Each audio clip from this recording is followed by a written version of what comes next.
All right, I'm going to get us started. Welcome everybody this morning to Beyond Addiction, our telementoring session that we have twice monthly. We're coming to you here from Phoenix, Arizona. However, our speaker today is coming from North Carolina. I'd like to introduce Dr. Elisabeth Johnson. She has over 20 years of clinical experience in women's health and pediatrics, including caring for women with substance use disorder. Her current practice consists of primarily caring for obstetric care, providing obstetric care to women with substance use disorder. She also is the director of the health services of the University of Arizona. I wanted to say Arizona, University of North Carolina. It's a little early here in Arizona. Horizons, which is a comprehensive substance use disorder center for pregnant and parenting women and their children. She's collaborated on several research projects in the area of chronic pain and substance use disorders and provided valuable clinical expertise to 2018 SAMHSA publication entitled Clinical Guidance for Treating Pregnant and Parenting Women with Substance Use Disorder and Their Infants. So with that, please welcome Dr. Elisabeth Johnson. Great, thank you so much. Let's see, okay.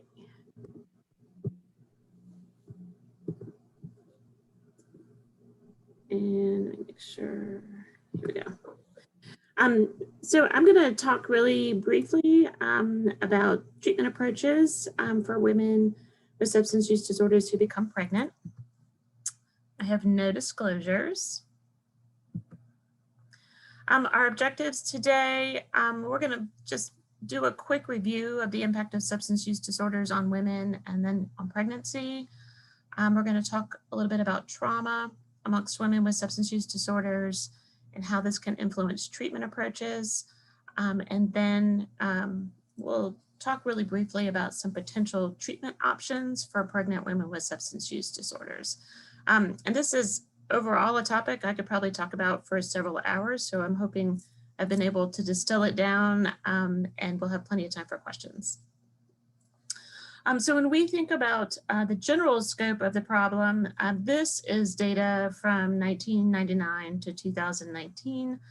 And it's just giving us sort of the large view of looking at overdose deaths in the US. And one thing I would like you to kind of pay attention to, I'm sure is true in Arizona like it's true here.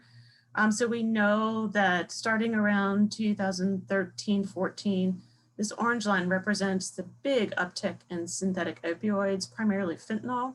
But the other thing that is starting to get a little bit more attention is this light blue line here, which represents methamphetamines, so psychostimulants, mostly methamphetamine.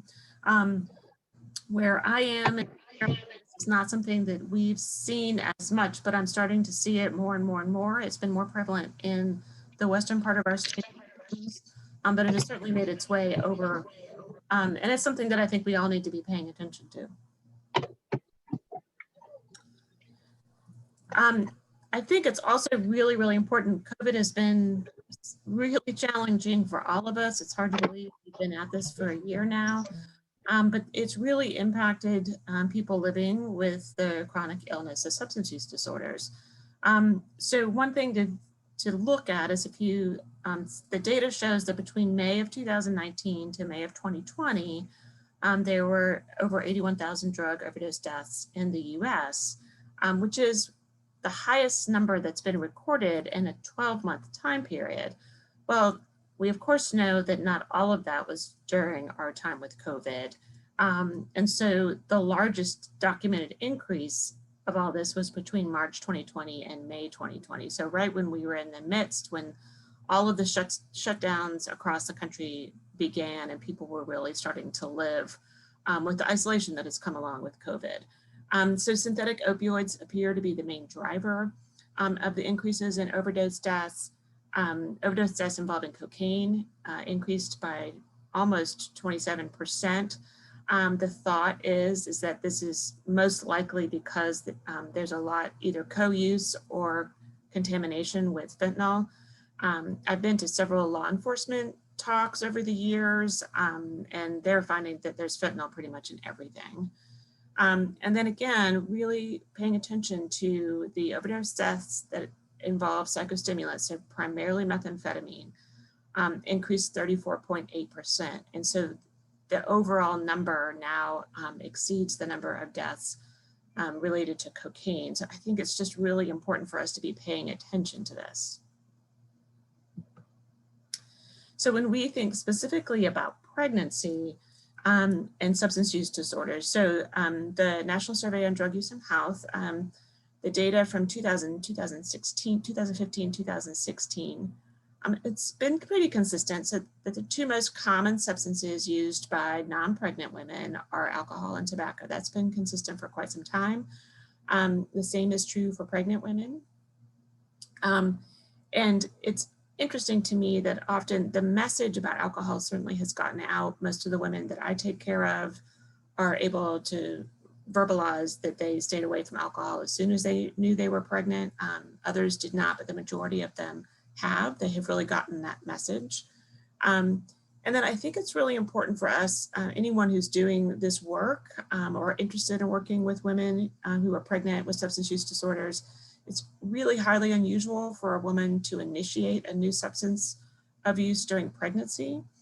So it's really important, if we want to do the work during pregnancy, we need to be asking women about their substance use before they get pregnant, what is happening in their family, any substance use with their partners or by their peers. When we think about opioid use, there are some special considerations that we need to be thinking about. So in 2012, the American College of Obstetrics and Gynecology, ACOG, put forth a statement that said that they tied the use of illicit opioids during pregnancy to an increased risk of adverse outcomes. And they put out there for everyone who is practicing in obstetrics that standard of care was referring women to opioid-assisted therapy, and took a stand that said medically supervised tapered doses of opioids was not recommended, and it could result in relapse to former use. So this was a big step in this world for ACOG to come forward and make such a strong statement about this. So with them talking about having people use medication-assisted treatment during pregnancy, this is primarily, so methadone is the medication that has been around the longest. Buprenorphine is also used. It's what we primarily use here at UNC Horizons. So some of the advantages to using medication-assisted treatment during pregnancy is that it prevents the erratic maternal opioid levels that occurs just normally when someone is using illicit substances.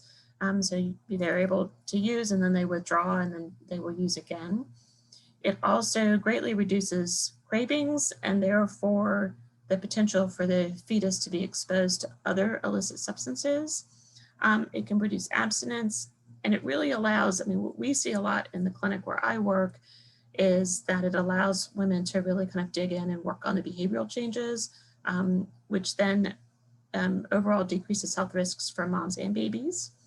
And we know that if mom is stable and engaging in prenatal care, this greatly reduces the likelihood of complications during pregnancy.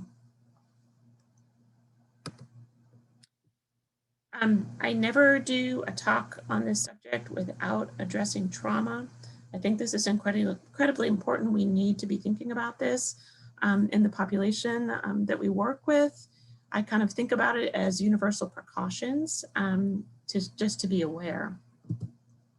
So trauma is a huge risk factor for women starting into the substance use world. So oftentimes women will have a history of interpersonal violence, childhood sexual abuse, and other traumas. This history has been found to both predict initiation of drug use and the development of substance use disorders in women. And research that was done quite a while ago now, in 1997, reported that a lifetime history of trauma in anywhere between 55 to 99% of women who use drugs compared to the population-based rates, which are 36 to 51%. So that's really significant, and one of the reasons that I always talk about it and think that we need to be aware of it.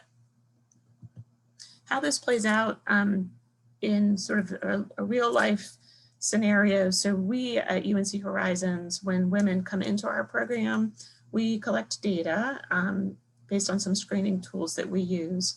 And so this is, we collect data every year.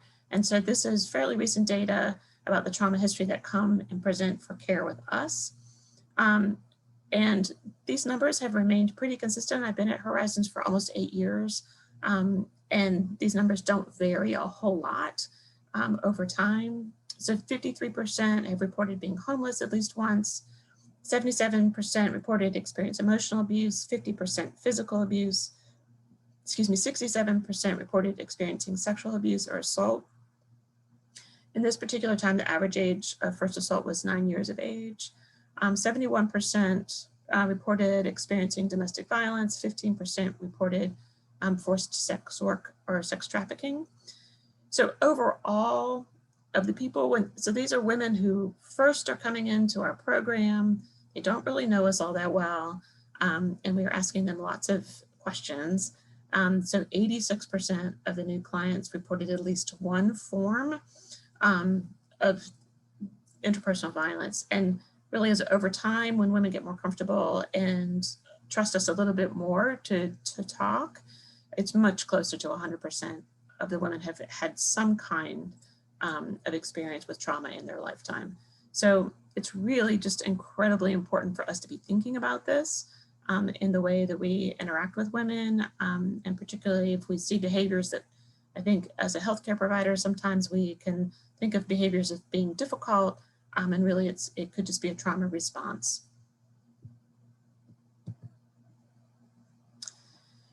So thinking specifically about treatment for pregnant women really face unique challenges when they're trying to access treatment. So this is some data from the Guttmacher Institute. So 23 states and the District of Columbia consider substance use during pregnancy to be child abuse under civil child welfare statutes, and 3 consider it grounds for civil commitment.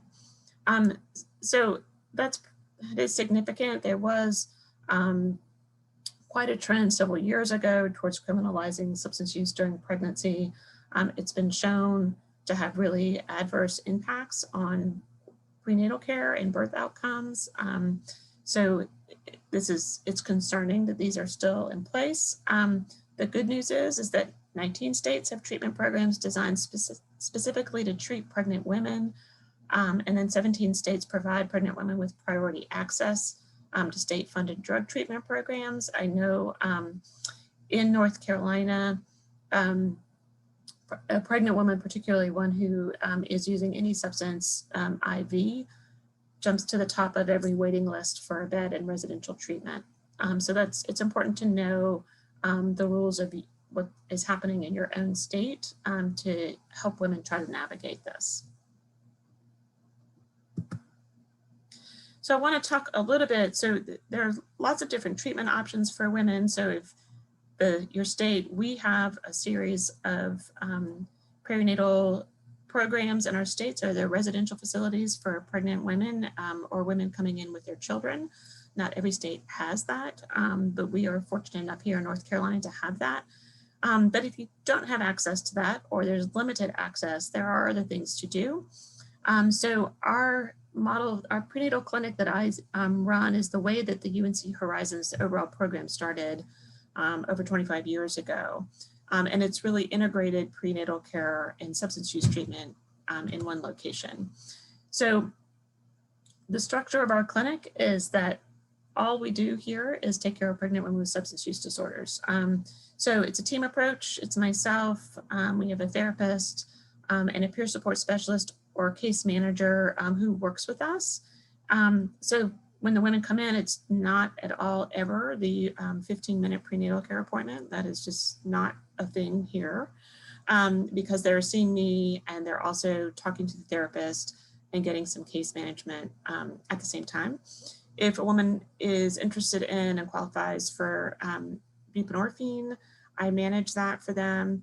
My visits are more frequent than routine prenatal care. It's rare for me to go more than 2 weeks without seeing a patient.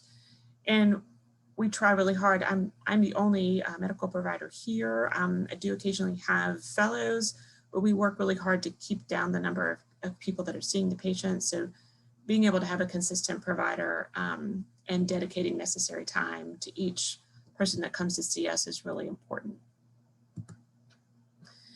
This happens in an outpatient setting. So all of our staff members have been educated regarding risk factors for substance use, and particularly with trauma. So everyone from the front desk, when someone walks through the door, to the nursing staff, I mean, everyone is, excuse me, is aware of this. So we have worked really hard to have a trauma responsive environment. So we allow more time. I don't have any strict policies for late arrivals. I have, over the time that I've been here at UNC, now I think all the front desk staff know when they're scheduling for me that if someone shows up on the date of their appointment, I will see them. It's pretty rare that I'm not able to do that. And the patients know that, and it's not something that, it's not anything crazy. It's a lot of our patients are coming from long distances. They travel an hour plus. We have to allow for traffic, people getting up late. So all of those different things. And then frequent visits allow more opportunities for us to be able to build rapport. So just really quickly, what we do works. And this is just looking at the total number of visits that we did in 1 year's time from July 2018 to July 2019. We had 58 babies born to the women we were taking care of, and 43 of those were born at our hospital at UNC. So we've tracked our birth outcomes over time. They've stayed fairly consistent.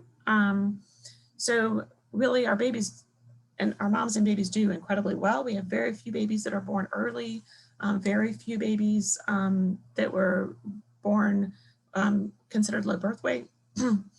And because of some of the changes that have happened at UNC Hospital with treatment of babies, we've had very few babies in the last 2 years have to stay longer than the 72-hour observation time that UNC has established for treatment for neonatal abstinence syndrome or neonatal opioid withdrawal syndrome. And very few are actually getting treated with medication for that. So there's a lot of work that has gone into that on the side of UNC Hospital, and happy to talk about that more if it's of interest. And then if you think about how we look compared to both sort of a control group of untreated drug-exposed pregnancies and then the state of North Carolina. So we are the blue, and the state of North Carolina is that sort of golden color. And so when you look at prematurity and low birth weight, our outcomes are better than the average of the state, which is something that this has been consistent over all the time that I've been here, and is something that we are very proud of. This slide deck is going to be available to you all. So these resources will be there. Just to mention, so SAMHSA has a wonderful guide for on practice and policy considerations for pregnant women. So this is for people who work in child welfare, substance use treatment, OBGYN, pediatricians, neonatologists, etc. SAMHSA also has a tip book for medications for opioid use disorder, and then the clinical guidance for treating pregnant and parenting women. These both have a lot of really, really great information in them to use as a resource. And then all my references and stuff are after this, and I don't know if we'll have time for questions.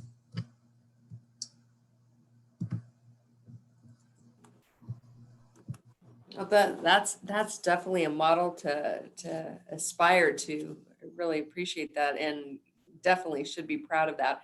I will definitely be using this as a when you're trying to talk all your leadership into jumping on board with an important mission. So thank you for sharing all of those slides and your outcomes. How long do you think it really took to get the what you have today relative to where you started. I realize it's been 25 years, but as we're really appreciating that we need the services, and we're trying very much to get the services co-located, but we're experiencing some growing pains right now. So I'm just curious how long that trajectory took. And then I have another question related to family counseling or counseling of partners and spouses. Okay. So the Horizons now is, a very big program. So we have 2 residential sites, and then we have A place where we do group treatment for the women who are in a residential program. But it all started in a so I think the prenatal care model is actually a great place to start. And I don't think it's, for me to say, I don't think it's all that hard. I know that it's hard to navigate with the powers that be to kind of allow you to do this. But having, whether it's, a social worker or some other kind of licensed therapist, to be able to come in and work, I think that's the biggest thing, is having myself and a behavioral health person working together. Because I will say too, that over the 8 years that I've done this work, I've worked in integrated teams before. I love being in an integrated setting myself, because I have learned such a tremendous amount from my behavioral health colleagues. It changes how I approach patients. It's really nice. I've worked in things where I've had to kind of do it all as the provider. It's really nice to be able to find a balance. So finding someone who has some knowledge and history of working in the substance use field to be able to interact with the women, and then doing that sort of team collaboration, I think that's the easiest way to start. I think the other sort of ongoing issue is time, right? So I pushed back and was sort of granted that my visits were not going to be 15 minutes. Like, it's just not doable. So my template is a half hour for each return. I actually have a half hour for news and returns, with the reality that a new patient is probably going to be 45 minutes to an hour. But because I have a behavioral health person with me, there's always someone able to be in a room, so patients aren't sitting and waiting, and I don't get that far behind. I don't think that answered your question. No, it did. It's really, so our model here is, and we're so lucky, and we have some really supportive community members through both a state grant, but a private donation grant. We've been able to secure a psychologist, a clinical social worker. We already had our social worker for our department. And so really blessed, and we're starting to get going with an intensive outpatient program that's co-located here. It's just, trying to really get things moving in the best direction, and just not marketing isn't the word I want to use, but getting the word out in a scale that allows us to do the best job always, right? You don't want to overwhelm yourself, but then you also need to have a good practice going as well. And I do the same. I have 30 minutes and an hour appointments, of course, overlapping and sometimes overbooking the slots, but it's great work. I love your statistics, and it's that kind of that promise that we hope to achieve, kind of thing. Do you treat male partners at all, and how does that work as far as with your psychologists? Are you having partners come in for family counseling? So that's a great question. So our program overall does not treat men, but so the clinic, a lot of partners do come, and if the partner is interested, the 2 partners together are interested in having sort of a couples interaction with their therapist, that does happen. A lot of times the male partner will be outside in the waiting room and doesn't really want to engage with behavioral health. Sometimes they do. So it's kind of hit and miss. So we will do it when couples are wanting it. But a lot of times that is just not the case. But I have helped partners get connected to treatment with other providers who can more specifically treat, particularly if the partner is a man, like treat men, because since I'm an OB clinic, I'm not doing MAT for a male partner. But we are incredibly fortunate to be connected to UNC because I have lots of colleagues in family medicine who will do this work and who are really wonderful and I trust. And so I can do sort of a warm handoff of a partner to somebody I know who will take good care of them. Thank you. And then I see we've got a few questions. Mm-hmm. Let's see. Dr. Grisham, she asked if you could give a breakdown of your percentage of women on methadone versus buprenorphine. Mm-hmm. So it's probably, when you look at opioid use disorder alone, and then I would say probably 95% of the women are on buprenorphine versus methadone. And part of that is just because I'm a prescriber, they can come here and get it in the same space, and people really like that. There are other OB providers who will see someone who's taking methadone. I do have people who are going to an OTP and getting methadone maintenance and will come to see me for prenatal care. A lot of those are people that I've known from previous pregnancies, and so they just like coming here because it's a safe space. Got it. Great. Thank you. Mm-hmm. Let's see. And Dr. Finnegan had some comments to share. Mm-hmm. So. And it continues down further because my typing is so bad. Tell us what your comments, so we really want to hear them, Dr. Finnegan. I just wanted to congratulate you, Dr. Johnson, for having an ideal program for pregnant women. Thank you. As I said in my comment, things never change with regard to the problems seen with pregnant women with substance use disorder. Sadly, in 1979, we reported about trauma that women experienced. We had 98% of our women reported trauma, sexual abuse, physical abuse as children, and then later as adults. And so the issue of treating trauma is just a key issue and needs attention. And so I just wanted to say that that's really key. And I love the comment that, you don't punish them if they come in late. Like you said, this was in Philadelphia, and, some of them had to take 3 buses to get to the clinic. And, it's not like getting into your Mercedes and driving into Saturday parking. So I think that, that's really the way to go. One just quick question. When you have the women on buprenorphine, how often do you see them? Do you still see them every 2 weeks, as you mentioned?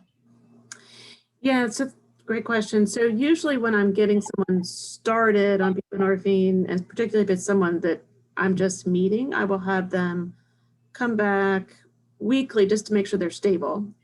And then after that, every 2 weeks, just to do check-ins. I tailor that. Sometimes women will say, it's too far for me to come. I'm working, things like that. I certainly don't want it to be a burden to somebody. But we've also found that sort of the frequent touches, whenever I have students, I say sort of what I do is not as important as what behavioral health is doing. Like that we bring them in because this is their chance to have that piece of treatment if they're not getting treatment anywhere else. And I think that's so incredibly important. And so generally it's every 2 weeks, but certainly would not want to overburden somebody. Thank you. Yeah.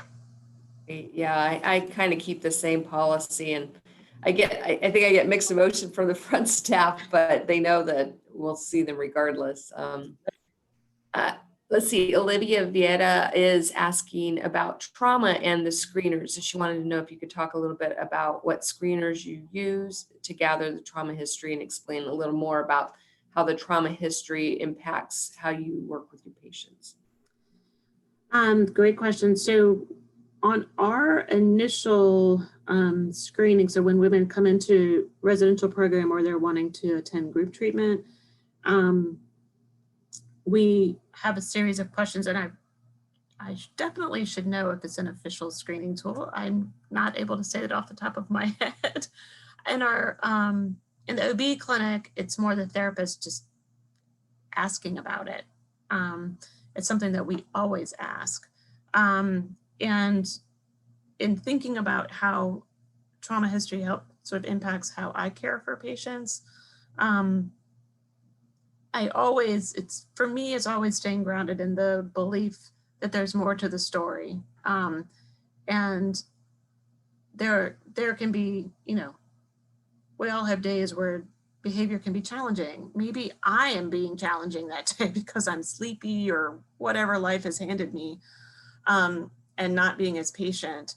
And then just reminding myself that a lot of what we see, or what I think oftentimes is labeled as difficult or non-compliant or things like that, is really a result of trauma, and realizing that we as healthcare providers are a significant source of trauma for a lot of our patients, and that it takes a lot for women when they come, even, when I'm seeing someone every week who's really struggling, it's always a great reminder that she's coming. She trusts us enough to come every week and be able to talk about the fact that she's having a hard time not using. That's pretty incredible, and says a lot about her strength and her willingness and her resilience, and then speaks to just the environment that we've been able to create. So I don't know if that answers the question, Olivia.